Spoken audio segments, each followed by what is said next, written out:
ቆማችሁለት ወይንስ ሸሻችሁት? በእርግጥስ በፈተናው ጸናችሁ ወይንስ ወደቃችሁ? እስቲ ጎሏል፣ ሞልቷል፣ አንሷል፣ በስቷል ሳትሉ ለትዳርና ለፍቅር አስቸጋሪ ቀኖች ኃላፊነታችሁን የተወጣችሁ ሐሳባችሁን ስጡን። እንዲሁም በፈተናው የወደቃችሁ ለምን እንደወደቃችሁ ብንሰማችሁ ብለናል። አስቀድመን ግን የዛሬ የውይይት አሳፋሪያችንን ወደ ጃፓን ደወል አድርገን በቀጥታ ከራሷ አንደበት የምንሰማቸው ገራሚ ታሪኮች ይኖራሉና ወደዛ እንመራችኋለን።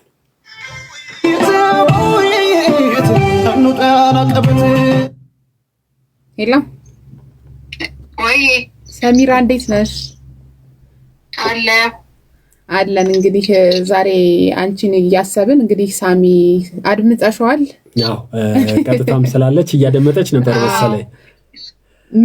መልካም እንግዲህ ነጥቦችን እናንሳ። መቼም ህይወት በተለያየ መንገድ ይቃኛልና ያንቺ ህይወት በራሱ አንድ መጽሐፍ አይደለም፣ በርከት ያሉ መጽሐፎች የሚወጣቸው ይመስለኛል። እንግዲህ ይሄንንም ደግሞ አንቺም ታስቢያለሽ ብዬ አስባለሁ። ምክንያቱም ቀደም ሲል በተለያዩ ሾዎች ላይ ይሄንን ገልጸሻል።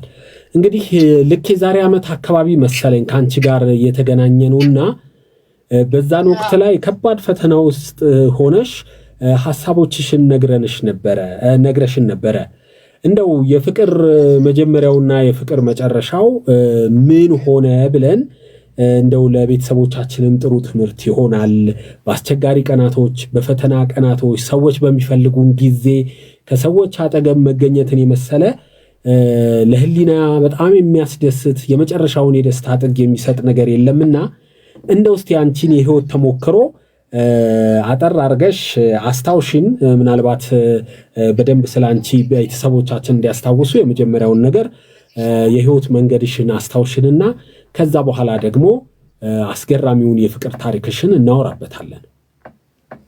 ኦኬ። ሰሙዬ እንደዚህ እኔ እኮ ቲክቶክ ላይ ነበር እየጠበቅኳቸው የነበረው። መልካም። እንደዚህ ደግሞ የበለጠ ድምፁ ጠርቶ ስለሚሄድልን ብለን ነው። እሱም ይቻል ነበረ። መልካም። እሺ ይሄ ነው ምን ይሻላችሁ? ችግር የለም፣ በዚህም ከሆነ እችላለሁ። እሺ መልካም፣ ቀጥይልን። እያደመጥሽ ነው። ድምጻችሁ የራቀብኝ ነው። ኦኬ። ምን መሰለሽ፣ ከዚህ በፊት ታሪኩን የሚያውቁ አሉ።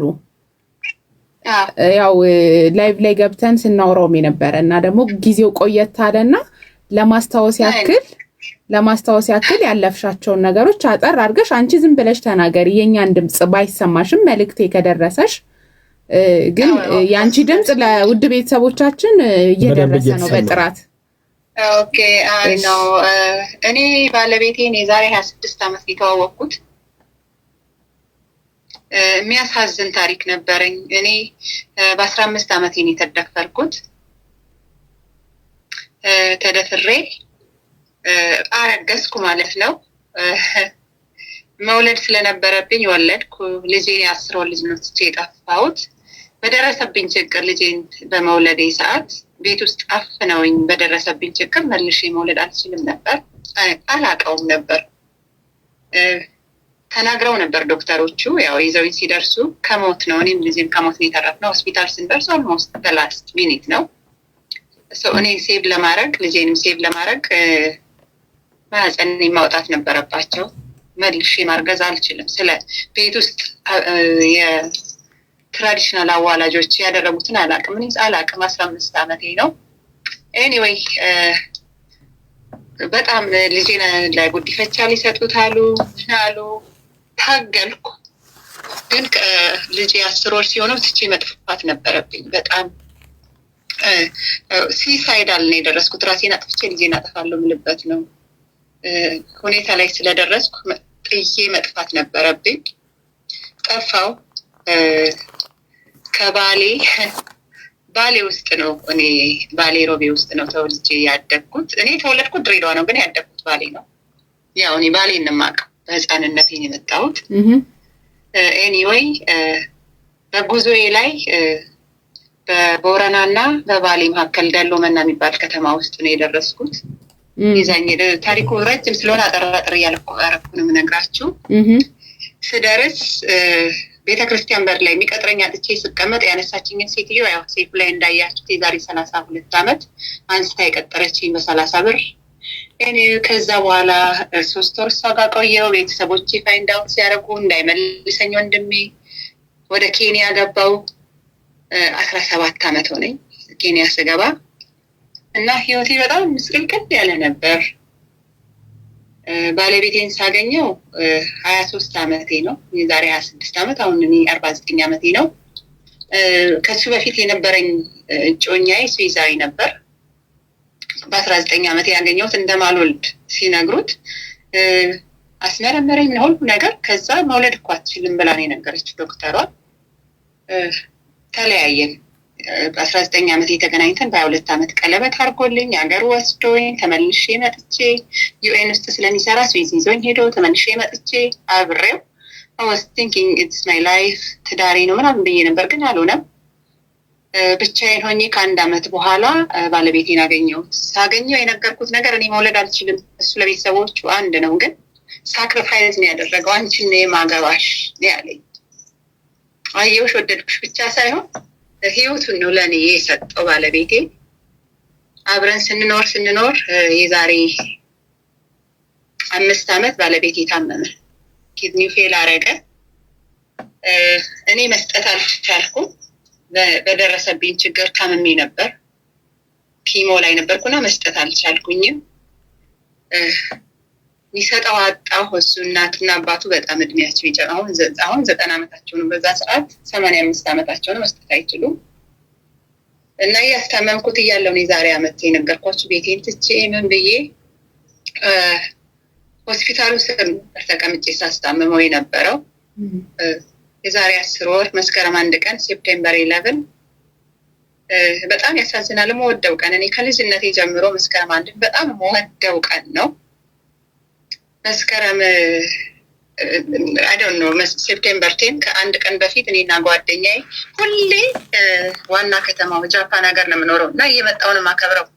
ሰሚራ ነይ ሲሉኝ የሆነች ልጅ ቲክቶክ ላይ አየኋት። ወይ ይሄ አዲስ ዓመት ቶሎ ተከፍቶልኝ ትምህርት ቤት በገቡ ልጆቼ መራዊ ትባላለች። የሆነ ሰው ቤት ቲክቶክ ገብቼ በገቡልኝና ምግብ በበሉ በበቆሎ እንትንና ገደልኳቸው። እስኪ ስልክሽ ላኪልኝ አልኳትና አዋራኋት። እኔ ቶኪዮ የሚሄድበትን የትሬኒን ለአመት በዓል የምገባበትን ብር አንድ ላይ ላኩላት። ለሷ ለልጆቿ ጤፍ እንድታስፈጭበት ምግብ እንዲበሉ ሽሮ ምናምን እንድታረግላቸው ማለት ነው። ላኩላትና ነይ ሲሉኝ አልመጣም አልኳቸው። ያንን $200 ለሰው ልኬዋለሁ። ለትሬን ምከፍለውን ለፓርቲው ምከፍለውን አልመጣም። ሁሌ ነው የምመጣው አዲስ ዓመት ቶኪዮ። እኔ የምኖረው ጃፓን ካንትሪ ሳይድ ነው። ቀረ ለእሷ ወይ ምን አይነት እድል ነው ያለኝ አለች። እኔ ደግሞ አም ላኪ ነው ያልኳት። ባለቤቴ ደህና ነበረ። 1 ዓመት ከ6 ወር ነው ስትሮክ አድርጎ በፊዲንግ ቲዩብ ነበር። አይናገርም። በአይን እንነጋገራለን። አንዳንድ ቀን አፉን አጥፎ የሆነ ነገር ይለኛል፣ ግን አይበላም ምን አይልም። እና 1 ዓመት ከ6 ወር ነው በጣም በስቃይ አስታመምኩ። 5 ዓመት አስታምሜዋለሁ፣ ግን 1 ዓመት ከ6 ወሩ በጣም ከባድ ነበር ለኔ። እና ነገ በዓል ሊሆን እንደዛሬ እኔና ጓደኛዬ በቃ ካልመጣሽ ብላ የሆነች ኤርትራዊ ገነት የምትባል ጓደኛዬ ነበረች። መጣች ብቻሽን አትይም ብላ አዘጋጅተን የሀገር ልብስ አዘጋጅተን ምን ብለን ለሊት ቲክቶክ ላይ እኔ እንደዚህ ነበር በእኛ ጊዜ አበባዮሽ የሚዘፈነው እያልኩ ስጨፍር ያደርኩት። ጠዋት ስነሳ ስልክ ተደውሎልኛል። ሆስፒታል ላይ ነው ያሉኝ። ምን ነው ስላቸው ዳያሊሲስ ልናደርገው ስንል ልቡ እንትን አለ ሃርት አታክ ነውና ነው ያሉኝ። ሄድኩ። ከባሌ ጋር 2 ሰዓት ተኩል ብቻ ነው የቆየሁት። እንደሚሞት አወቅኩ። ፑሽ ይሉታል ነው ያልኳቸው። ሌት ሚ ቶክ ቱ ሂም ያልኩት ልንገረው። ከተዋወቅንበት ጀምሮ እስከ መጨረሻው ቀን ያለንን ነገር ነገርኩት። እንዴት አንተ በህይወቴ ላይ ትልቅ ቦታ ያለ ሰው ነህ። ይሄን ሁሉ አድርገህ ለእናትና ለአባቱ እንዳልነገር መውለድ እንደማልችል ሁሉ አልነገራቸውም። እናቴ እንዳትጠላሽ እኔ እሷ መውለድ አትችልም ካልኳት ትጠላሻለች ብሎ ማለት ነው። ዳፍ ቆያችሁ። እውነተኛ ፍቅር ይሄ ነው። ሁሌ ቲክቶክ ላይ ወጥቼ የምነግራቸው ይሄ ነው። የወደዳችሁ ሰው ይደብቃል። ለእናት ለአባቱ እንኳን አልነገርም። እነሱ ስቲል ይወዱኛል፣ ስቲል ያከብሩኛል። 90 ዓመታቸው ነው ዛሬ። ባለቤቴ ያረፈው በ58 ዓመቱ ነው እና በጣም ነው ያዘንኩት። እጄ ላይ ነው እጁ ቀዝቅዞ ነርሶቹ ሰው ሲሞት ይቀዘቅዛል። ለ5 ሰዓት አይትደል ሌቴም ጎ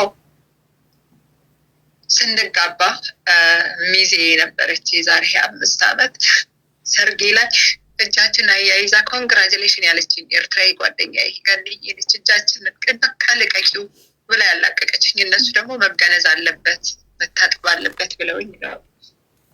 የሞቀ ፎጣ እያመጡ ይሰጡኛል። እጁ ሲቀዘቅዝ አይኑን ገጠሙት። ምን አሉ ግን ስቲል አይደለም ሌት እኮ ያ ብቻ አይደለም። በጣም የገረመኝ ማለት ነው የዛሬ 5 ዓመት ባለቤቴ ሲታመም ኪድኒ ፌል ሲያደርግ ከ5 እስከ 7 ዓመት ነው የምትቆየው ሲሉት የኔን ህይወት እኔ ብዙ ጊዜ ኢትዮጵያ ውስጥ ባሏ ሞተ እንዲሆነች እኔ ባለቤቴ እንደዛ አይነት ችግር ትቶብኝ አይደለም የሄደው። ህይወቴን አስተካክሉ ለልደቶች የሚሰጠኝ ስጦታ የ25 ዓመት አኒቨርሰሪያችንን የኤመራልድ እና የዳይመንድ አዞልኝ እሱ ሲደውሉለት ታሞ ነበር። ሜይ ላይ ነበር ሴፕቴምበር ሊሞተው። እናቱ ልጄ ታሟል እሷ ላነሳ ሲሏት ሰርፕራይዝ ስለሆነ ማለት ነው። ልጄ ታሟል ሲነሳ ነው ሰርፕራይዝ ነው ለሷ ይሰጣታል አለ። በሞተ በወሩ ነው እናቱ አባቱና የሰራው ሰውዬ አምጥቶ ይሰጠኝ ለልደቴ የሚሆነውን ነገር አስተካክለው እና ከሞተ በኋላ ደግሞ ምንም አይነት እጄን ያውቀዋል ባለቤቴ። እኔ እርዳታ ላይ ይሳተፋለሁ፣ ያለኝን አካፍላለሁ። የላይፍ ኢንሹራንሱን በ15 ዓመት እንዲከፈለኝ ያደረገው ብላችሁ ልክ እንደ ደሞዝ ሲሄድ ሰሚራ አንቺ ነሽ ያሉኝ። ያው ባለቤትሽ ይሄን ደብዳቤ ጽፏል። ሰሚራ አይኖዩ በአንዴ ቢሰጥሽ አውጥተሽ ነው አከፋፍለሽ የምትጨርሺው ለዘመዶችሽ ለጓደኞችሽ እና አያቅሻለሁ። ይሄ የሚደርስሽ እኔ ከሞትኩ ነው። በ15 ዓመት እንዲከፈለኝ ያደረገው። እናቱ ሳቀች፣ እኔ ያለቀስኩት የኔን ምን ያህል ባሌ ያቀኛል ብዬ ነው።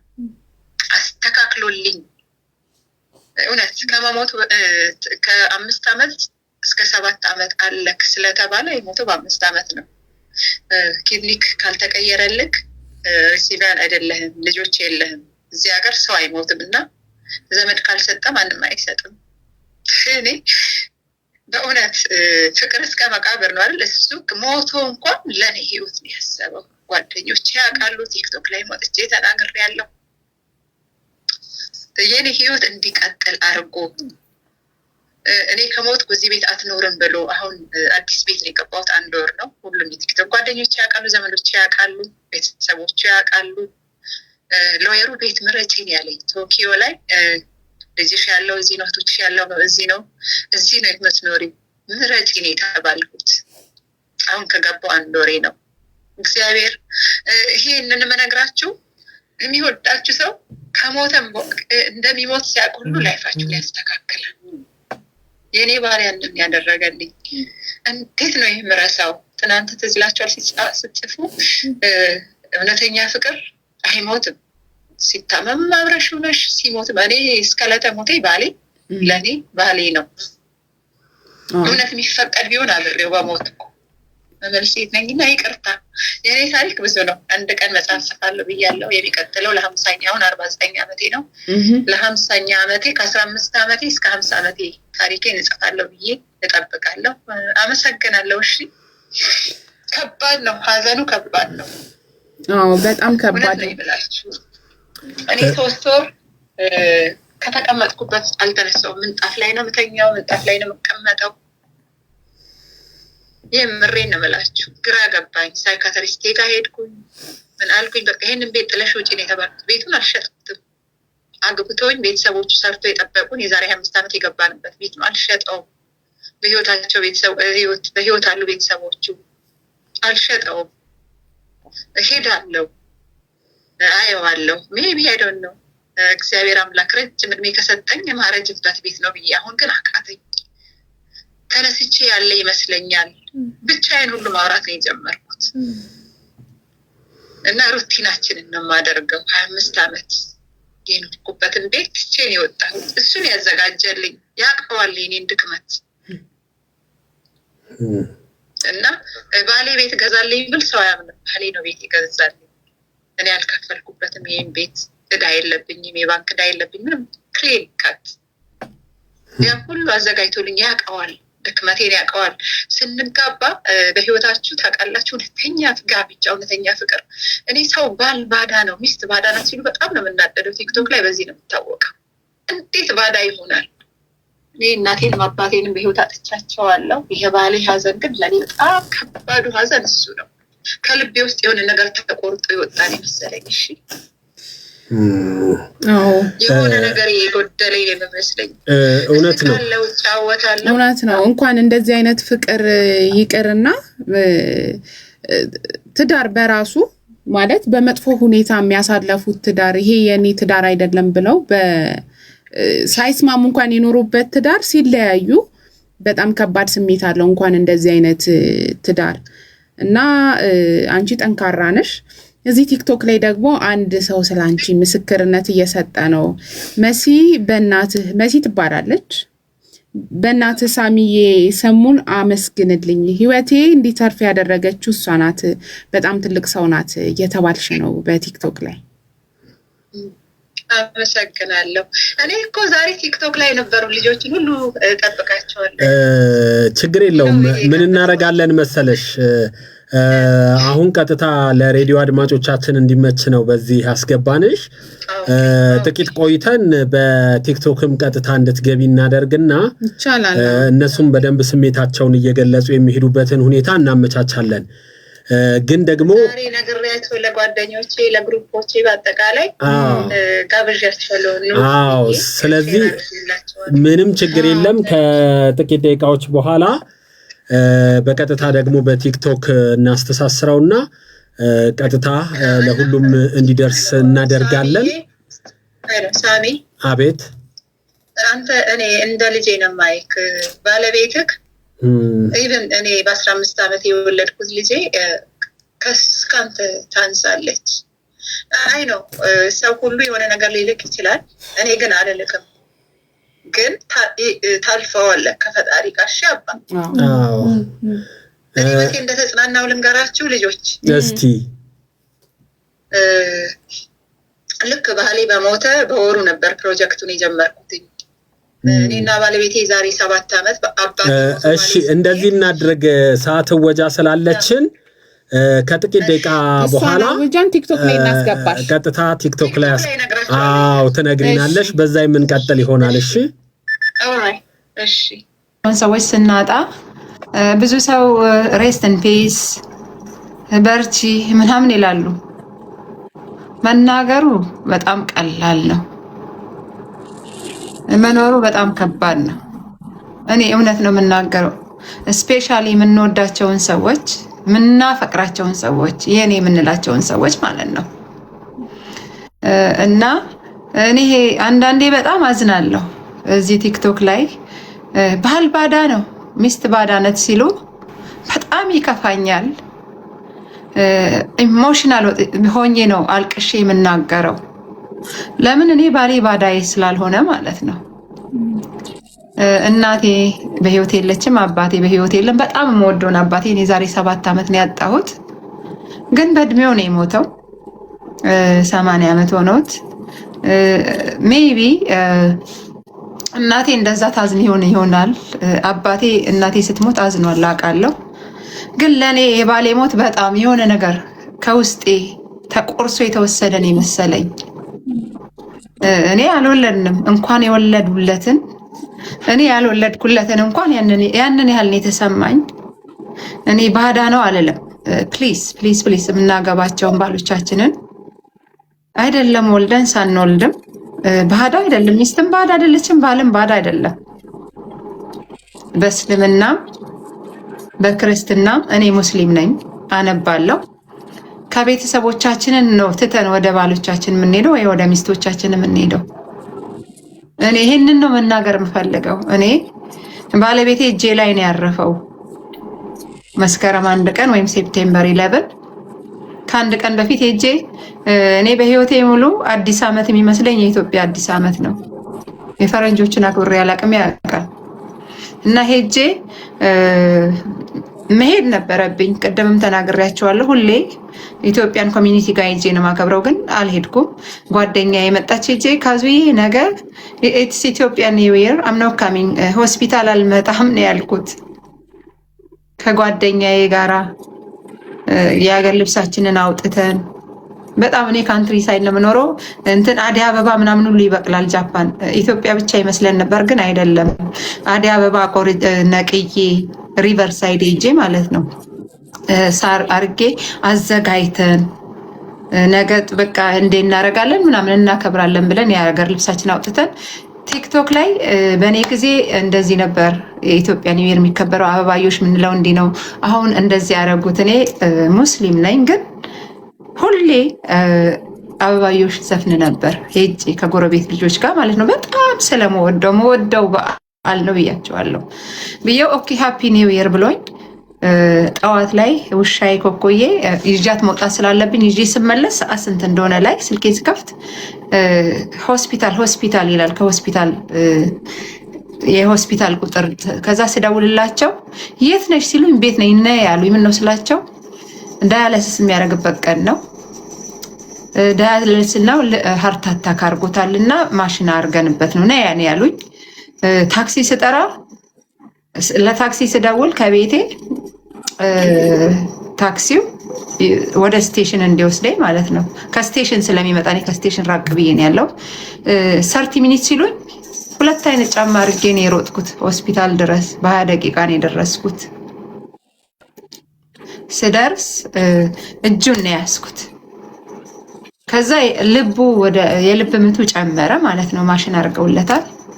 እንዴት እንደምወደው ከተገናኘንበት ቀን ጀምረን የ26 ዓመት ታሪካችንን ያወራሁለት በ2 ሰዓት ከምናምን እና ጓደኛዬ በርታ ትለዋለች። ነርሱ በቃ ተውት ደከመው አልኳቸው።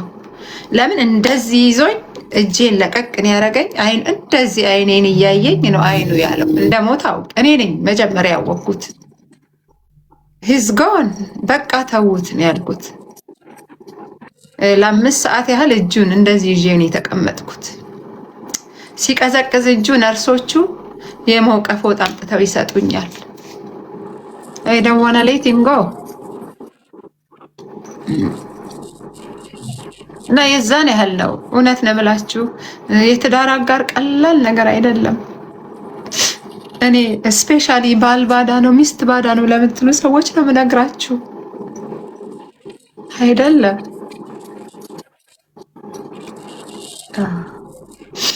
እኔ ባለቤቴን አስደምየዋለሁ። ኢትዮጵያ ነው ወስጄ መቅበር የፈለግኩት፣ ግን ያን ቻንስ አላገኘውም። ለምን እናትና አባቱ ይሞታሉ ነበር ያልኩት፣ በህይወት እያሉ ማለት ነው። ሲታመም ከስራቸው ወስጄባቸዋለሁ። ሌላ ከተማ ነው። ሲሞት ግን ያንን ቻንስ መውሰድ አልፈለግኩም። በባህላቸው ነው ፊነራል ሰርቪሱ። በህይወቴ ሙሉ በጣም የከበደኝ ነገር እሱ ነበር። ያ ሁሉን ያለፍኩት ግን በእውነት ነው ብላችሁ 3 ወር ያህል አይደለም አልጋ ላይ ከተቀመጥኩበት ምንጣፍ ላይ መነሳት አልፈልግም። ሰው ይመጣል ይሄዳል፣ ሰው ይመጣል ይሄዳል። እኔና ውሻዬ ብቻ ነበር። ነይ ኮኮዬም ሶሪ እኔ ሳለቅስ እሷም ይከፋታል። እና ብዙ ሰው ለውሻ እንዴት ያለሽ ይሉኛል። ነው ውሻዬ ብቻ ናት አብራኝ የነበረችው። የምር እኔ ሰው ልጅ ነኝ። የሞተ ቀን ማታ ጠዋት ነው። ማታ ርቦኝ እኔ በላው፣ እሷ 3 ቀን ምግብ አልበላች። እውነት ውሻ በጣም ሎያል ነው። ብዙ ሰው ውሻ አንቺ ውሻ ትይዣለሽ ይሉኛል። ነው የምር እሷ ናት አብራኝ የሆነችው። እስቲ ለኔ የሀዘኔ ማስረሻ ናት ነው የምለው። በእውነት ለኔ በጣም ትልቅ ቦታ ያላት ነገር በህይወቴ ላይ ውሻዬ ናት። እና ግራኔ የገባኝ የሚለውንም ነገር ወይም ደግሞ እንዴት እየተጽናናሽ ነው ከዚህ ከባድ ነው። እኔ የተጽናናሁት ኢትዮጵያ መጥቼ የዛሬ 7 ዓመት አባቴ ሞቶ ባለቤቴ መጥቶ ነበር አብሮኝ ሄደን ባሌ ሄዶ ሲመለስ እንስራ ተሸክመው ምናምን ይዘው ሲሄዱ ምንድነው ሲለኝ ከንት ነው የሚቀዱት ከሪቨር ነው ውሃ የሚቀዱት ስለው one day will be back and we give them water አለኝ። ኢንሻአላህ አልኩት። ኢንሻአላህ አረፈ። እሱ በሞተ እኔ በወሩ ነው ፕሮጀክቱን የጀመርኩት፣ ግን አላለቅም። ገንዘብ ላኩኝ። የሆኑ ከካናዳ ያሉ ሰውዬ ነበሩ አብረውኝ የጀመሩት። እሳቸው ከውጭ ያሉ ስለሆኑ ብሩን ስንሰጣቸው ውሃው ተሰርቶ ሊያልቅ አልሆነልኝም። ተነስቼ ሄድኩኝና እንዴ ነው ያልኩትኝ ብሬንም አውጥቼ እነዚህ ሰዎች ውሃ ሳይሆንላቸው ብዬ ሄድኩ። እንኳን እኔ ፈጣሪ ስለፈለገው ነው እንዳይ ስለፈለገ ነው። ውሃ ከጉድጓድ ነው የሚቀዱት። ባሌ ውስጥ ነው፣ ከተማ አይደለም፣ ገጠር ውስጥ ሰፈራ ጣቢያ ውስጥ ነው። 2 የጉድጓድ ውሃ አስቆፍሬ ቤተክርስቲያን አለ፣ የኦርቶዶክስ ቤተክርስቲያን አለ፣ የሙስሊም መስጊድ አለ፣ የፕሮቴስታንት ቸርች አለ። ለ20,000 ሰው የሚሆን ውሃ ነው ያወጣሁት። እና የነዛ ሰዎች የመረቁኝ የነገሩኝ ልጄ ነው ያሉኝ የሆኑ የ90 ዓመት ሽማግሌ ናቸው። የኦርቶዶክስ ቤተክርስቲያን ውስጥ ልጅ የላቸውም። ባለቤታቸው ሞታ እዛ ውስጥ ነው የሚኖሩት። እንደዛ በኛ ሆነው ነይ ያሉኝ ቁጭ አረጉኝና አብረን ነው የመጀመሪያውን ውሃ እንትን ያረግነው። ለቅቄዋለሁ ቪዲዮውን። ቁጭ አረጉኝና ልጄ ያሉኝ ወይ እንዳታዝኝ ያሉኝ፣ ፈጣሪሽ ነው እዚህ የላከሽ አሉኝ።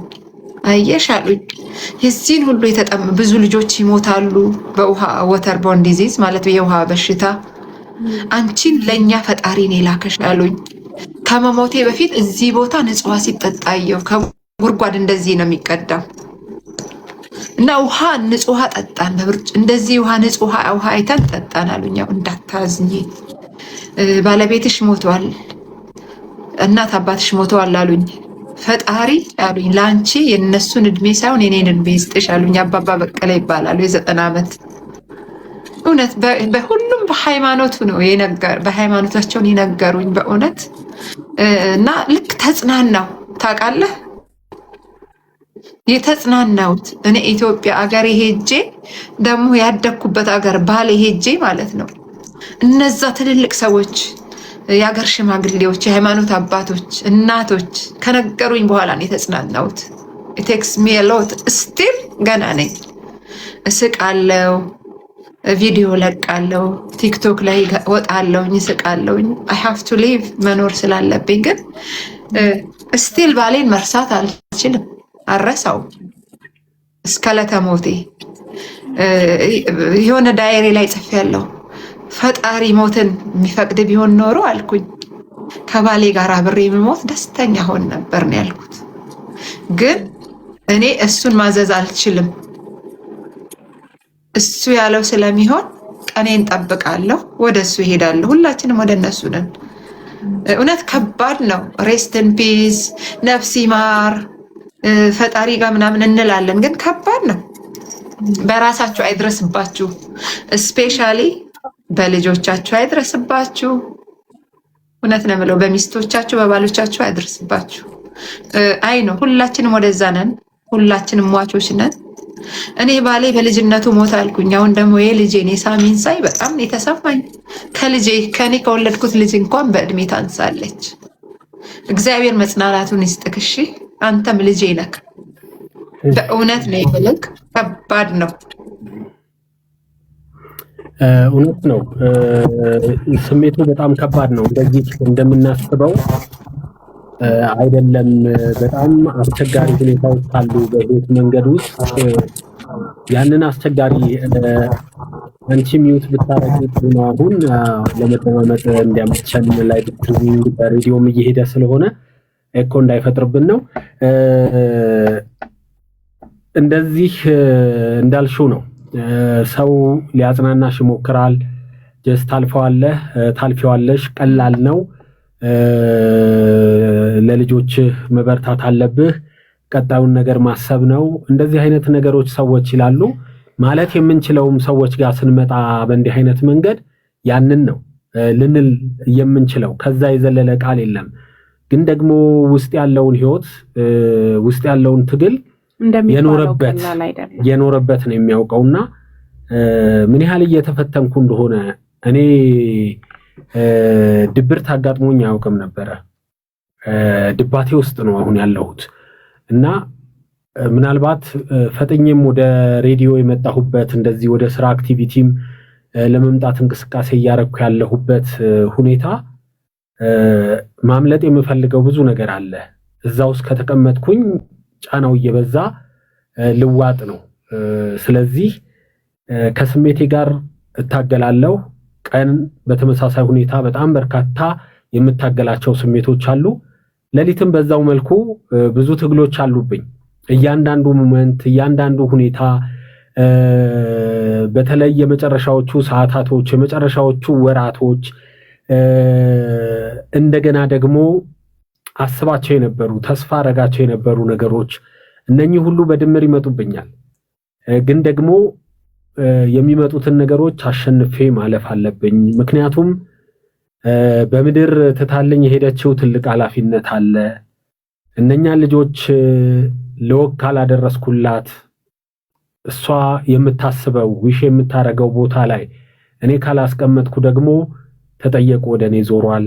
ስለዚህ በብዙ ትግል መሃል መጓዝ እንዳለብኝ የማመን ጉዳይ ነው እንጂ እውነት ለመናገር ፈተናው እንደዚህ በአንድ ጀንበር በአንድ ዓመት በሁለት ዓመት በ10 ዓመት ላይወጣ ይችላል። ግን ደግሞ እየታገልን ህይወት የሚቀጥልባቸውን ምክንያቶች ደግሞ በአግባብ መከወንና ማድረግ ደግሞ ግዴታ ውስጥ እንወድቃለን። ስለዚህ በዛ መንገድ ውስጥ ነው እየተጓዝኩ ያለሁት እንጂ ቃላቶቿ፣ ንግግሮቿ፣ ያንዳንዱ የነበረን ነገር መጨረሻ የተነጋገርናቸው ነገሮች ብዙ ተስፋ ያደረግናቸው ህይወት ለመቀጠል የወጣነው የወረድነው ነገሮች በጠቅላላ አስባለሁ። ግን ደግሞ በዚህ ሁሉ መሃል አንድ ደስ የሚለኝ ነገር ቢኖር እስከ መጨረሻዋ ሰከንድ ድረስ ሞክሬያለሁ። በቃ ሞት እንዲሸነፍ ታግያለሁ። ምናልባት አሁን ድካም አለብኝ፣ ህመምም እየተሰማኝ ነው፣ ብዙ ነገሮች አሉ ውስጤ። ግን ደግሞ በዛን ወቅት ላይ አልታወቁኝም። እነኛ ስሜቶች ሁሉ ወደኔ አልመጡም። ምክንያቱም አስብ የነበረው ሙሉ ለሙሉ እሷ ላይ ነበረ ፎከሴ። የ33ኛ ዓመት ልደት በዓሏን ልታከብር 1 ሳምንት ሲቀራት ነው ህይወቷ ያለፈው። እንግዲህ በነዛ ጊዜያቶች በጠቅላላ ደግሞ ከጎኗ ስለነበርኩኝ ያቅሜን ስለሞከርኩኝ በሀገር ውስጥም በባህር ማዶም ብዙ ጥረቶችን ስላደረግኩኝ ለዚህ እግዚአብሔር ስለረዳኝ ደግሞ አንዳንዴ እግዚአብሔር የፈቀደውን አደረገ፣ እኔ ደግሞ ያቅሜን እንድሞክር እድል ሰጠኝ ብዬ የምጽናናበትን መንገድ እየፈለኩ ነው። እንዳልሽው በአንድ ጀንበር ነገር አይስተካከልም። በሂደት ግን በልጆቿ ውስጥ መልኳን እያየሁ ልጆቿን በማሳደግ እንግዲህ ልጆቿን በአግባብ ለወግ ለማድረስ ነው። ግን ደግሞ ያን ደግሞ ትችለዋለህ። ሰዎች ከዚህ ህይወት መማር አለባቸው ብዬ የማስበው በፍቅር ህይወትም በትዳር ህይወት ውስጥም ምንም ነገር ቢደረግላቸውም ምንም ነገር ባይደረግላቸውም የራሳቸውን ኃላፊነት ምን ያህል ተወጡ የሚለው ነው በምድሩም በሰማዩ ትክክለኛ የሚመስለኝ። ስለዚህ ህይወትን ስንኖር ሁልጊዜ ደልዳላ ነገር የለም፣ ሁሌ አሸናፊነትም የለም። ሁልጊዜ ጀግና ሆነን ሁልጊዜ ጥሩ መስለን ላንታይ እንችላለን። መውደቅ፣ መጎዳት፣ መሰበር ሊኖር ይችላል። ግን ደግሞ ለዛ ለተሰበረ አጋር፣ ለዛ ለወደቀ አጋር ምን ከፈልኩለት ነው ጥያቄው። ምን ሞከርኩለት ነው። አቅም የሌለው በጸሎቱ ይሞክራል እኮ። እግዚአብሔር አቅም የሰጠው ደግሞ አቅም ጨምሮ ያደርገዋል። አንዳንዶች አቅሙም እድሉም ኖሯቸው ደግሞ ልቡ የሌላቸው ሰዎች አሉ። ስለዚህ ትዳርና ፍቅር የሚፈልገው ልብ ነው። ምናልባት የእስከዳር አዲስ በርካታ ቤተሰቦች አሉ በዚህ ሰዓት የሚያደምጡን ባለትዳሮች፣ አዲስ ጎጆ ወጪዎች፣ ጎጆ ለመውጣት የተዘጋጁ በፍቅር ላይ ያሉ ወጣቶች፣ ገና ወደፊት ህይወትን የሚጀምሩ ህይወትን ያጋመሱ ወደ መጨረሻው እድሜ ዘመን የደረሱ በጣም በርካታ ሰዎች ይኖራሉ። ግን ዋናው ወጣቶች ደግሞ አለ እንደዚህ ዋጋ የሚከፍል ባልም እንደዚህ ዋጋ የምትከፍል ሚስትም አለች ተብሎ ማይታሰብበት የወጣትነት ወይም ደግሞ የልጅነት ጊዜ እያለፈ ባለበት እንዲህ አይነት ታሪክን መስማት ማለት ነገ እኔም ይህን ነገር ማድረግ አለብኝ የሚለውን ነገር ውስጣችን እንድናሳድር ነው የሚያደርገውና ይሄ ከሳሚም ታሪክ ከሰሚራም ታሪክ የምንማረው ነገር በጣም ትልቅ ትምህርት አለ። እንደውም በወንዱም በሴቱም መስማታችን ባልም ሚስትም ምን ያህል ኃላፊነትን መወጣት እንዳለባቸው እኛ የምንማረው እንግዲህ ተመልከቱ። ያው ሰሚራ ታሪኳን ስትነግረን ቅድም እንደነበረው ትዳርን ሞክራው ነበረ። ትዳርን ስትሞክረው ግን ልጅ ባለመውለዷ ምክንያት ብቻ ፌል አድርጎ ልቧ ተሰብሮ ነበረ።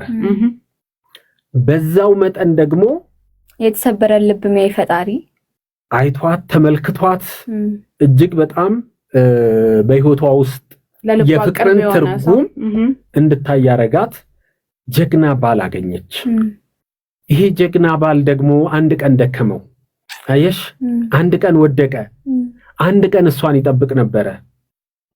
የዛሬ ዓመት ስታጫውተን በእያንዳንዱ ቀን እሱ ጋር ነበረች። ከእያንዳንዱ ህመሙ ጀርባ እሷ ቆማ ነበረ። ምናልባት እሱ ከዓመታት በፊት ህይወቱ ሊያልፍ ይችል ነበረ። ምናልባት ህይወቱን የቀጠለለት እግዚአብሔር በሷ ምክንያት ከጎኑ በመቆሟ ምክንያት ሊሆን ይችላል። ስለዚህ ሰዎች በሚያስፈልጉን ሰዓት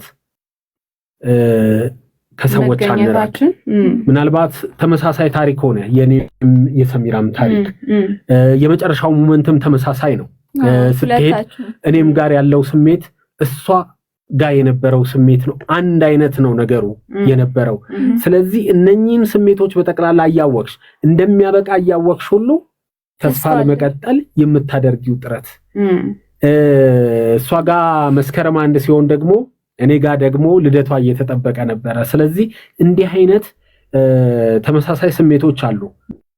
ግን ፍቅር በዚህ ልክ የሚገለጽ ከሆነ የእውነት ያኮራል።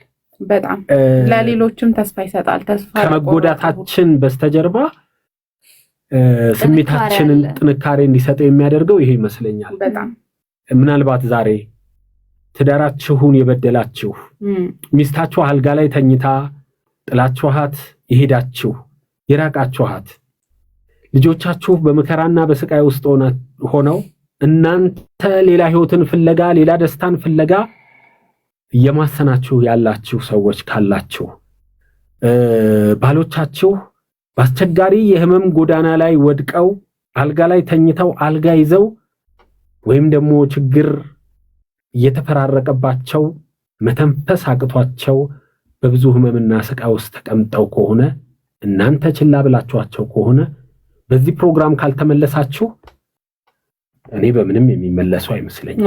ከዚህ በላይ ጸጸቱም የግርሳት ነው ያለ አይመስለኝም።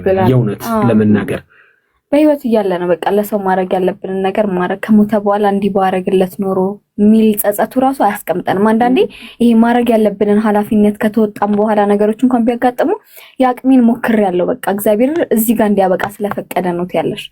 ግን ይሄ ምንም ነገር ሳታደርጊ ግን የማልቀስ አቅሙ ሊኖርሽ አይገባም። ካለቀሽም ጸጸት ነው የሚሆነውና እንደዚህ አይነት ነገር በየጓዳችሁ ያሉ ሰዎች ካላችሁ አሁን ላይ ንቁና ወደ ራሳችሁ ተመለሱ። ባለቤታችሁ ነው፣ ሚስታችሁ ናት። አሁን ላይ መለስ ብላችሁ ቤታችሁን እዩ። ዛሬ የእስከዳር አዲስ መልእክት ነው።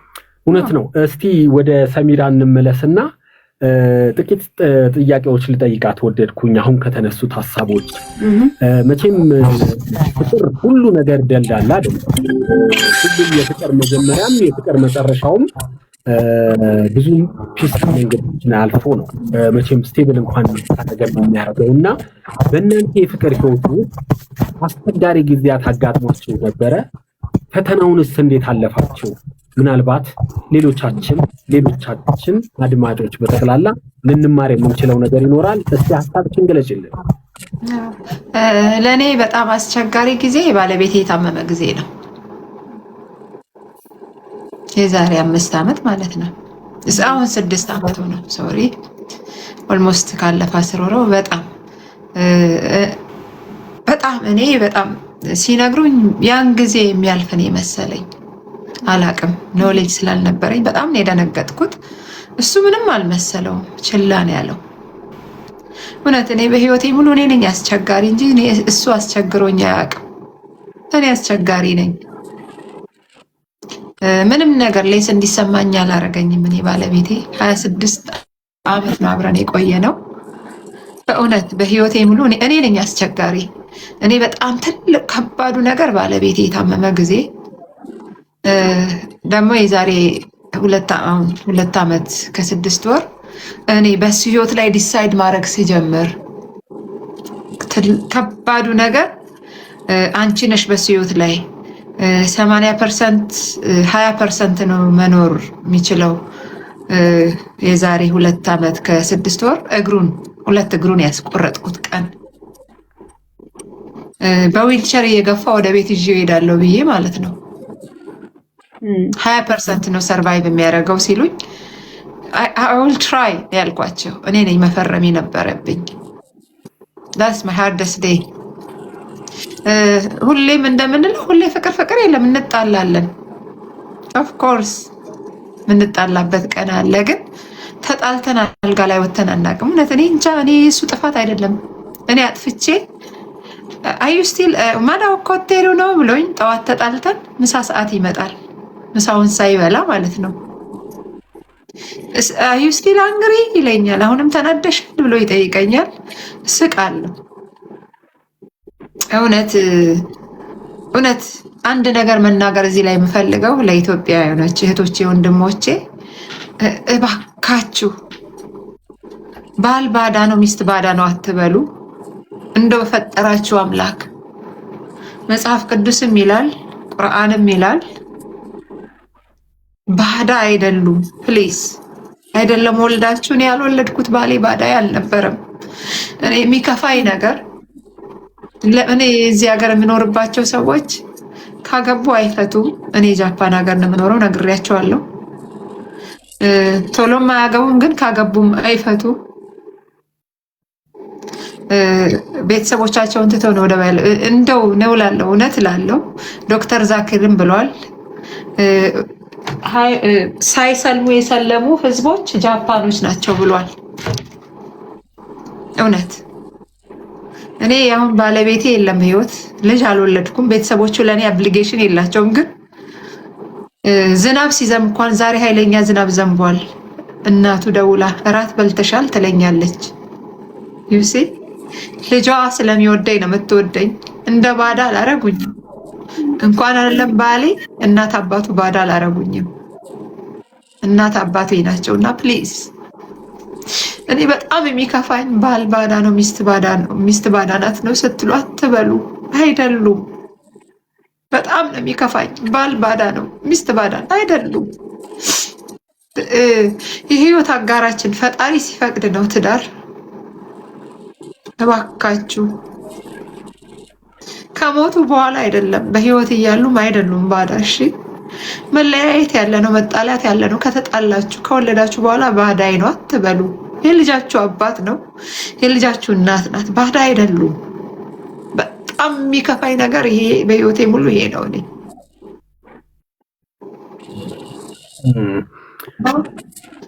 ሳሚ ይሄንን ነው ብለው ከባድ ነው። እኔ የባሌ ሀዘን ለእኔ በጣም ከባድ ነው። በህይወቱ ላይ በጣም ብዙ ነገር ፈርጄበታለሁ። ታሞ 2 እግሩን አስቆርጬዋለሁ። አይቆጨኝም፣ ግን 1 ዓመት ከ6 ወር ቆየልኝ። ቤቴን ደረጃውን አስነስቼ ራምፕ አሰራሁ። በዊልቸር ይዤው ገባለሁ ብዬ እኔ ቤት እንደማመጣው ነበር የማውቀው። የዛሬ ዓመትም ነግሬያቸዋለሁ። የምር እናቱ ምን እንዳለችኝ ታውቃለህ? ልጃችን እድለኛ ነው ስትለኝ አለቀስኩኝ። እንዳንቺ አይነት ሚስት ስላለው አንቺ ጥሩ ሚስት ነሽ። ልጃችን እድል አጎቶቹ የቀብሩ ስነ ስርዓት ላይ ሁሉም ሰው ነው ያመሰገነኝ። እኔ መመስገን አልነበረብኝም። የምር አሉኝ አይ ትራይ ማይ ቤስት። እኔ ባለቤቴ ሲታመም እኔ በጣም ዘዋሪ ነበርኩ። ኢትዮጵያ በየዓመቱ ብሄድ ወደዚህ ወደዛ ምል ስራዬንም ነው የተውኩት። ስራዬን በተውም ባልተውም እኔ ፋይናንሻልም ችግር አልነበረብኝም፣ ግን ቤት መቀመጥ ስለማልወድ እሰራለሁ። ምሰራውንም ለእርዳታ ነበር ማደርገው። አስተምር ነበር ዩኒቨርሲቲ ውስጥ አቆምኩ። ልክ ባሌ ሲታመም ሁሉ ነገሬ ነው ጭልም ያለው። የሆነ ህይወቴን ያጣው ነው የመሰለኝ። አሁንም ስቲል ከባድ ነው። ብዙ ነገሬን ነው ያቋረጥኩት። ብዙ ሰው ሰሚራ ጠንካራ ነሽ እንዴት ታደርጊያለሽ ነው። እኔና ፈጣሪ ብቻ ነው የምናውቀው ምን ያህል ልቤ እንደተጎዳ። ከባድ ነው። ፈጣሪ ያበረታናል። እሱ የሚያደርገውን እኔ ሰው ቢወስድብኝ እጣላለሁ፣ ግን የፈጣሪ ስራ ነው። እውነት ነው። አንተ ደግሞ ልጆች አለ ልጄ ሳሚዬ፣ ለእነሱ መጠንከር አለብህ። ትጠነክራለህ። አንተ አይደለም የምጠነከረው፣ ፈጣሪ ነው የሚያጠነክርህ። አይ ኖ ዩ ዊል። እሺ አባዬ፣ ቴክስ ታይም። ከባድ ነው። ቀላል ነው አልልህም እኔ፣ ከባድ ነው። ዩ ዊል ፓሲት። እኔ የገረመኝ ማለት ነው እኔም ባለቤቴ ሲታመም ያንተን ባለቤት ታማ ነበር። ያንን ነበር ያላወቅኩት። አንቺ አጠነከርሽኝ አልከኝ። የነገርሽኝ ነገር ብርታት ሆነኝ ብለኸኛል። ለብዙዎችን ብርታት ሆናለሁ ብዬ ገምታለሁ። እና እህቶቼ፣ ወንድሞቼ ፕሊዝ የትዳር አጋራችሁን ባዳ ነው አትበሉ። እሺ ባልሽ ወይም ሚስትሽ ባዳ አይደሉም። የትዳር አጋር ትዳር ስትመሰርቱ ኖ፣ ትዳር ዕቃ ጨዋታ አይደለም። ቦይፍሬንድ ገርልፍሬንድ አይደለም። አም ሶሪ የዘመኑ ልጆች በጣም ከባድ ነው እናንተ ላይ ያለው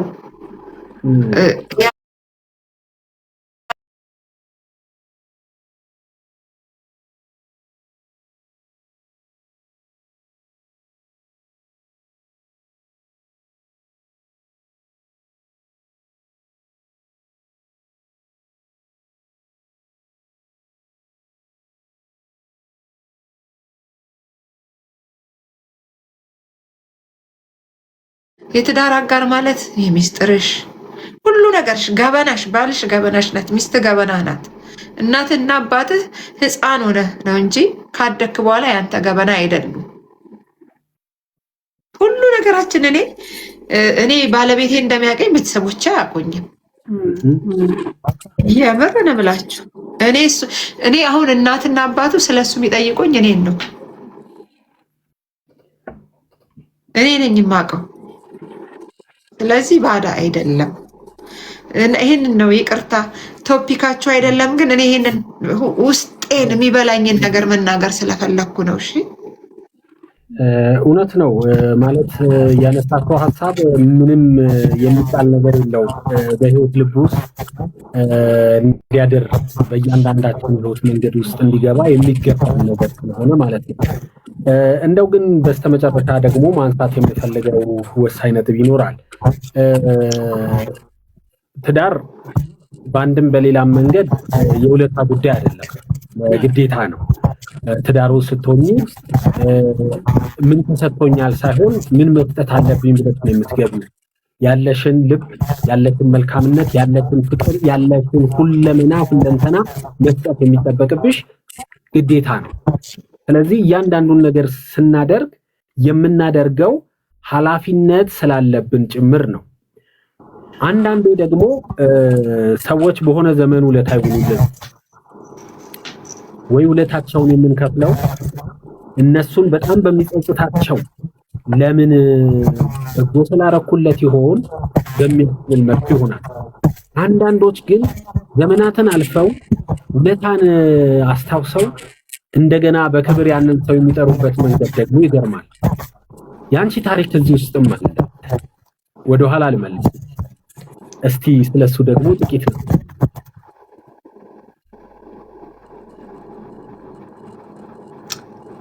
ጠይቀኝ። አዎ ስለሱ እንድታነሽልኝ ነው ነጥቦችን እንግዲህ ውለታ 30 አይቆጠርሽው ያው 32 ዓመት ቆይቶ በአደባባይ ሲመሰከርለት አየንና ልብ ይሞላል። ውለታ ለበሉ ሰዎች ውለታ ላከበሩ ሰዎች የምትዩ ይኖራልና ለዛ ነው ድሉን እኔ ደግሞ ይሄ በጣም የሚያስደስተኝ ነገር ነው። ዘንድሮ አንዱ ከተጽናናውበት ነገር በጣም ያዘንኩበት፣ በጣም የቆዘምኩበት፣ በጣም የባሌ ሞት ብዙ ነገር በጣም ኢትዮጵያም ሄጄ የጀመርኩት ፕሮጀክት አልተሳካም ብዬ ሩጬ ሄጄና ግን በጣም የተደሰትኩበት ነገር በህይወቴ ላይ ትልቅ ቦታ ያላትን ሴት የዛሬ 32 ዓመት ኦልሞስት አሁን 33 ዓመት ሊሆነው ነው። የምሬን እምላችሁ እኔ በ15 ዓመቴ ነው የተደፈርኩት። ሳረግዝም ከቤት ተባረርኩኝ። አባቴ መልሶ አመጣኝ፣ ወለድኩ። ወልጄ ደግሞ የ10 ወር ልጅ ነው ጥዬ የጠፋሁት። ይዛኝ ሄደችው ልጅ ቤት ዘመዶቿ ቤት ወሰደችኝ።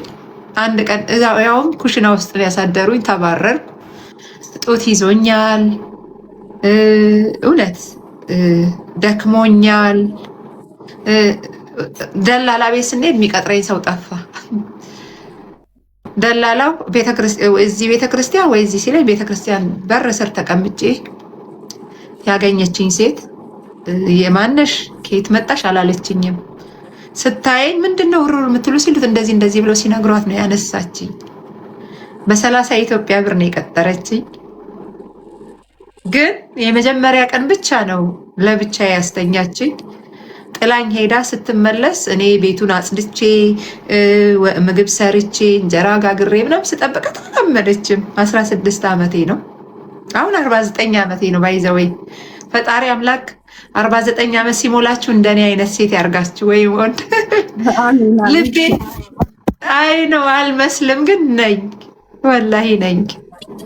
እና ያቺ ሴት ተወስደኝና ከልጇ ጋር አስተኛችኝ።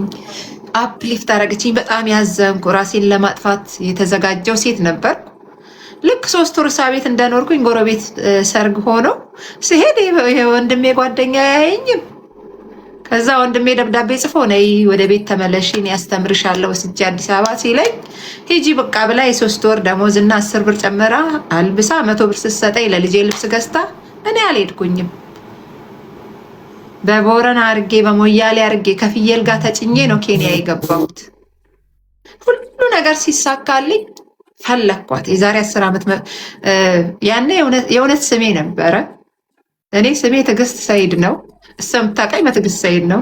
እኔ ኬንያ ገብቼ ከሶማሌዎች ጋር ለስደት ኬዝ ስሜን ቀይሬ ሰሚራ ሆኜ አሁን የምጠቀምበትን ማለት መወደው ስሜ ነው። ባይዘወይ ትዕግስትን ከችግሬ ጋር ከብዙ ከሀዘኔ ጋር ኢትዮጵያ ውስጥ የተውኩት ስሜ ነው።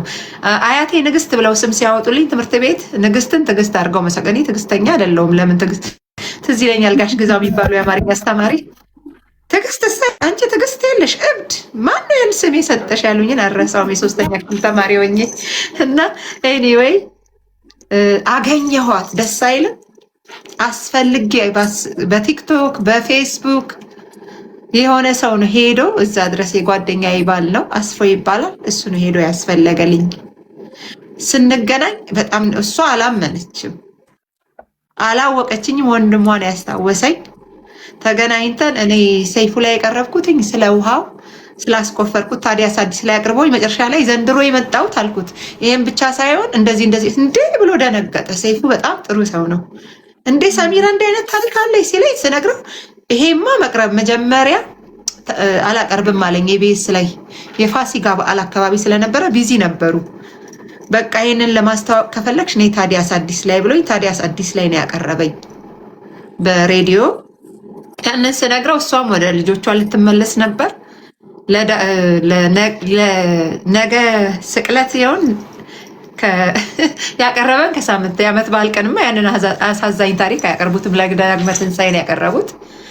እሑድ ፋሲካ ሊሆን ሐሙስ ዕለት ነው የተቀረጽነው እና እኔ ሳየው እኔም ራሴ ደነገጥኩ። ይሄንን ያህል ሰው የሚደሰትበትም ታሪክ አልመሰለኝም። ለካ እውነት እንደዚህ አይነት ነገር ጥሩ ነው ማለት ነው። እኔ 10 ዓመት ነው የፈለግኳት። አሁንም ተገናኝተናል ከልጆቿም ጋር። እሷም ወጣት ነበረች። አሁን ከእኔ በኋላ 4 ልጆች ወልዳ አግብታ እኔ የዛን ሰዓት 16 ዓመት ሰመቴ ነው። እሷ ደግሞ 26 ዓመቷ ነው። ትልቅ ሴትዮም አልነበረችም። አይታችኋታል፣ ያያችኋት በጣም አሜዚንግ ውመን ናት። እና እንደዛ ነው። እሺ ሳሚዬ እንግዲህ በህይወት መንገድ ውስጥ ሁሉም በየሰርጉ ነው የሚጓዘው። ሀዘን፣ ደስታ፣ መውጣት፣ መውረድ፣ ማግኘት፣ ማጣት፣ መጎዳት፣ መሰበር አለ። ምናልባት ያንቺ የህይወት መንገድ ዛሬ በዚህ ልክና በዚህ ደረጃ ብዙ ፈተና ውስጥ እንዲገባ ምክንያት የሆነው በልጅነትሽ ያጋጠመሽ የመደፈር አደጋ ነው። ከዛ በኋላ ደግሞ በህይወት መንገድሽ ውስጥ የተፈጠረው ምስቅልቅል ሁሉ ተከትሎ የመጣው ነገር ያቺ እናት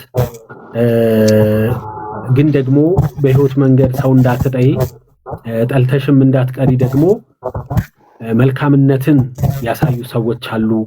ሰዎችን ባላንስ አድርገሽ ማየት፣ ፐርሰናል መመልከት።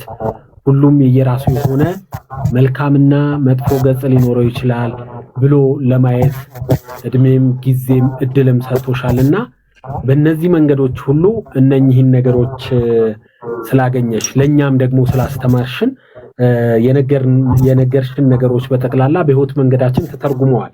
እኔ ያ ችግር ባለበት ሁኔታ ለማንም ተናግሬው አላውቅም። የእናቶች ቀን ነው በአጋጣሚ በልጄ ምክንያት ሰው የሰማው እንጂ ከዛ በፊት እግዚአብሔር አስችሎኛል። ስለዚህ በዚሁ ያስችለኝ ብዬ ነው በራሴ ሁሉን ነገር ስቀጥል የነበረው። ግን ደግሞ ቤተሰቦቻችን የተለያዩ ታሪኮችን እዚያ መጥተው ይነግሩናል። እነኛ ታሪኮች ብርታት ሆነው ነበረ። አንዱም ያንቺ ታሪክ ነው። ባሌን በዚህ ልክ እያስታመምኩት ነው፣ በዚህ ልክና በዚህ መጠን በዚህ ደረጃ ብለሽ ስትይ እኔ ውስጥ የሚጠበቀውን ኃላፊነት ይበልጥ መጠንከር እንዳለብኝ እያስተማርሽ ነበረ። አየሽ፣ እኔ የተማርኩበትም ጭምር ነው ወደ ፐብሊኩ ሲደርስ የነበረው፣ ወደ ህዝቡ ሲደርስ የነበረው እና ከብዙ ታሪኮች በየቀኑ እኔም እማራለሁ፣ ባልደረቦቼም ጭምር ይማራሉ። ህዝቡም ደግሞ በዛው መጠን የሚማር ይመስለኛል። በስተመጨረሻ የምታስተላልፊው መልእክት ልቀበልና እንሰነባበታለን ለዛሬው። ሌላ ጊዜ ደግሞ ሌሎች ሞመንቶች ላይ የሚነሱ ጨዋታዎች ላይ ብዙ ነገሮች ላይ እንዲሁ መለስ እያለን አለፍ እያለን እንጫወታለን። የመጨረሻ መልእክት ይችላል። ኦኬ፣ አመሰግናለሁ ሳሚ። እና ሁላችንም በህይወታችን ላይ በትዳር ላይ ስንጋባ ቃል ለመሐላ የምንገባው በችግር፣ በሀብት፣ በድህነት፣ በችግር for better for worse በችግርና I don't know በአማርኛ በሐዘን በደስታ በሐዘን በደስታ በችግር በሀብት እና ያንን ቃለ መሐላ ፕሊስ አትርሱ። እሺ፣ ባሌ ታመመ ብላችሁ ጥላችሁ የምትሄዱ ሴቶች፣ ሚስቴ ታመመች ብላችሁ ጥላችሁ የምትሄዱ ወንዶች፣ ወንድሞቼ፣ እህቶቼ ፕሊስ ያንን ቃላችንን አንርሳ። ማግኘት ማጣትም አለ፣ መታመምም መዳንም አለ፣ መደሰትም ማዘንም አለ። ትዳር ማለት ያ ነው። ትዳር ማለት መተሳሰብ፣ መከባበር። እኔ ሁሌ ነው የምላችሁ ፍቅርና ትዳር ማለት መሳሳም አይደለም። እኔ አሁን አያለሁኝ የቲክቶከሮች ዩቲዩበሮች እኔና ባሌ ምናምን ተሳስመው ስዊሚንግ ፑል ጋር ያ ትዳር አይደለም፣ ያ ፍቅር አይደለም። አትሳሳቱ። ያንን ፓብሊክ ቦታ አይፈልገው፣ አደባባይ አይፈልገው። ፍቅራችሁን በቤታችሁ፣ ችግራችሁን፣ ደስታችሁን፣ ሀዘን በቤታችሁ ፕሊዝ። እኔና ባሌ ምን በላው ይሄንን ነው ይሄ ነው መሳሳም ነው። እኔ ባሌ ውጭ ዜጋ ነው። አንድ ቀን እኔና ባሌ መንገድ ላይ ተሳስመን አናውቅም። ያ የውስጥ ነገር ነው፣ ባህላችንም አይደለም። እኛ ኢትዮጵያኖች ስለሆን እሺ። ቲክቶክ ላይ ወጣችሁ መሳሳም፣ ዩቲዩብ ላይ ወጣችሁ መሳሳም ነው አይደለም። እያየነው ነው። አሁን እኔ በጣም ያሳዘነኝ ከመጋባታቸው መፋታታቸው ዩሲ ያጣት ዘሪዛልት የውሸት ስለሆነ እኮ ነው። እውነተኛ ፍቅር አይዋሽም፣ አደባባይ አይፈልግም። አም ቴሊንግ ዩ ፍቅርሽን በልብሽ ፍቅርህን በልብህ የምር ውስጥ በውስጥ እና ትታችሁ አትሂዱ። ሲታመሙ ትታችሁ አትሂዱ። ሲቸገሩ ትታችሁ አትሂዱ። ለምን መቸገርም ማግኘት አለ፣ መታመም መዳን አለ። እስከ ለተሞቴ እንዳለው እስከ ለተሞቴ ያርግላችሁ። እና እህቴዎቼ ባል ባዳ ነው የምትሉ ጭንቅላታችሁን አስቡበት። ወንድሞቼ ሚስት ባዳ ናት የምትሉት ባልና ሚስት ባዳ አይደሉም። ይቅርታ አድርጉልኝ። እኔ አሁንም ደግሜ ነው የምነግራችሁ። ቢኖርሽም ባይኖርሽም እንዴ የምንወደው ሰው አይደል እንዴ የምናገባው? መጀመሪያም ሳትወዱ አታግቡ እሺ። ካላመናችሁበት አትግቡ ትዳር ውስጥ። አም ሶሪ ብር አለው ብላችሁ አትግቡ። መልኩ ቆንጆ ነው ብላችሁ አትግቡ። ቆንጆ ናት ብላችሁ አታግቡ። ፕሊዝ ፕሊዝ ፕሊዝ ፕሊዝ ፕሊዝ። አሁንም ደግሜ የምጠይቃችሁ ያመናችሁበትን አግቡ። ለዛ ነው ይሄ እንዴት ተጋቡ ተፋቱ፣ ወይ ወደድኩ ታበድኩ ምናምን ብለው ያለው ቲክቶክ ላይ። ከዛ በኋላ ተፋታን እንዴ! የማይሆን ነገር አይሆንም። እና ይሄ ነው የመጨረሻ የምነግራችሁ። ማትወዱትን አታግቡ፣ ያላመናችሁበት ቤት አትግቡ። ባል ባዳ አይደለም፣ ሚስት ባዳ አይደለችም። ፕሊዝ በጣም ነው የሚያሳፍረው። ባሌ ባዳ እንዴ! ባል ባዳ ነው የምትሉ ሴቶች ሚስት ባዳ አይደሉም። እውነተኛ ፍቅር ያለው ትዳር ባዳ የሆኑ አሮጊት ሴትዮ አሉ። የባላቸውን ፎቶ ይዘው ማየ ለምንድን ነው የያሽው ሲላት ልነግረው ብዬ ነው ያሉት። እኔም ባሌን ከእንቅልፌ ስነሳ ባሌን ነው የማናገረው። ቤቴን ሳስመርቅ እሱ የገዛልኝ ቤት የአክስቴ ልጅ ነች ቪዲዮ የምትቀርጸውና የሆነ ፓስተር ቅዱስ ቤቱን ይባርከው መረቀልኝ ማለት ነው። እኔ ሙስሊም ነኝ፣ ግን ጓደኞቼ ክርስቲያኖች የኦርቶዶክሶች ናቸው፣ ፕሮቴስታንት ናቸው። አይ ዶንት ጊቭ አ ዳም፣ አያገባኝም። የሰው ልጅ ሃይማኖት ደርሶብናል። አሁንም አውጀን እንመለስና ማጠናቀቂያው ነው የሚለውን መልእክቴን ብታደርሱልኝ የሚል ሀሳብ መጥቶልን ነበረ። አያይዘሽ እንድትጨርሽ ነው። አዎ እኔም አስቤያለሁኝ። የሚቀጥለው አመት መጋቢት 27 50 ዓመት ይሆነኛል እና ከ15 ዓመቴ ነው እኔ ህይወቴን እስከ 15 ዓመቴ ድረስ ልጅ ነበርኩ። በእናት ከአባቴ ጋር በሰላም የምኖር ልጅ፣ ትምህርት መማር ልጅ። በ15 ዓመቴ ልጅነቴን አጣሁ። የተደፈርኩ ቀን ልጅነቴን አጣሁ። የአራት ወር እርጉዝ ሆኜ ነው ቤተሰቦች ያወቁት። አባቴ አልነበረም ፊልድ ስራ። እናቴ ከቤት ያስረገዘሽ ጋር ሂጂ ብላ ነው። መልኩንም አላውቀው ሰውዬ ወዴት ነው የሚሄደው ግራ ገብቶኝ የሆነች ትንሽ ከተማ ውስጥ ሄጄ ቤተክርስቲያን በር ላይ ነው የተቀመጥኩት። ተናግሬዋለሁ። ሰው ነው ያነሳኝ። የሚስቱ ቤተሰቦች ጋር ወሰደኝ። ሽማግሌ አድርጎ አባቴ በጣም ጥሩ ሰው ነው። አንዳንድ ሰዎች አባት መጥፎ ነው ይላሉ። እኔ አባቴ ለእኔ አባቴ በጣም ልጄ አንገቴን ቀና አድርጌ ቤድኩበት አንገቴን ደፋ ይሆናል። ልጅ ነው ይወለዳል ተግባ ነው ብሎ ያስገባኝ የምር እና በጣም ብዙ ነገሬ ነው ለእኔ አባቴ እና ያን ሁሉ አልፌ ማለት ነው ልጅነቴ ተወሰደብኝ። በእኔ ስራ የጀመርኩት በ16 ዓመቴ ነው። ወልጄው ልጄ 3 ወር ሲሆን ነው 16 ዓመት የሞላኝ። 17 ዓመት ሳይሞላኝ ነው ከቤት የወጣሁት። ልጄ 10 ወር ልጅ ሆኖ ማለት ነው። እና ስራ የራሴ ማስተዳደር የጀመርኩት እኔ ከ15 ዓመት ጀምሮ ልጅነቴን አጣሁ ነው የምለው።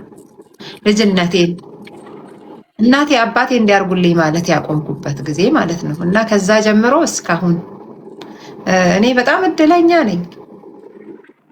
ሰው አንቺ ጠንካራ ነሽ ይለኛል፣ አይደለም ፈጣሪ ነው ይሄን ሁሉ ያደረገው በእኔ ህይወት ውስጥ። እኔ ደግሞ ጊቭ አፕ አላረግም። ድሪመር ታውቂያለሽ። ስደት ላይ ሆኜ ስፖንሰር የለኝም። ሰሚራ ስፖንሰርሽ ማን ነው ሲሉኝ አምላኬ ነው ምለው። የምር ከካርቶን ካልጋ ስር ከካርቶን ውስጥ እንጀራ እየበላው ትልቅ ነገር የምመኝ ነበርኩ። ያን ምኞቴን አሁን ኖርኩት። ዓለምን ዞርኩ። በጣም ኤክስፔንሲቭ ነገሮች ገዛው። ፊልም ስናይ አንድ ቀን እኔ ቲፈኒ ሾፕ ሄዳለሁ እንዲህ ስል እንደ አንቺ ደህና ነሽ እንዲህ ይሉኛል። እነዛ ልጆች አሁን የኔን ህይወት እየኖሩት አይደለም። አንዳንዴ ድሪም ቢግ። እኛ እውነት ነው አንኳኩ ይከፈትላችኋል፣ ጠይቁ ይሰጣችኋል። ማንንም ማምሰው ነኝ እኔ። ፈጣሪ ነው እኔ ህይወቴን ያስተካከለው። ግን የመጣሁበትን ምረሳም አይደለውም። አያችሁ፣ እውነት ነው። እና ሁሌ ህይወት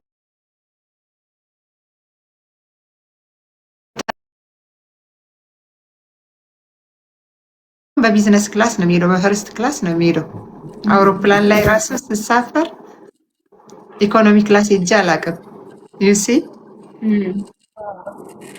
ግን ያንን በከፍየል ጋር የተጫንኩበትን ቀን መርሳት አለብኝ? የለብኝም።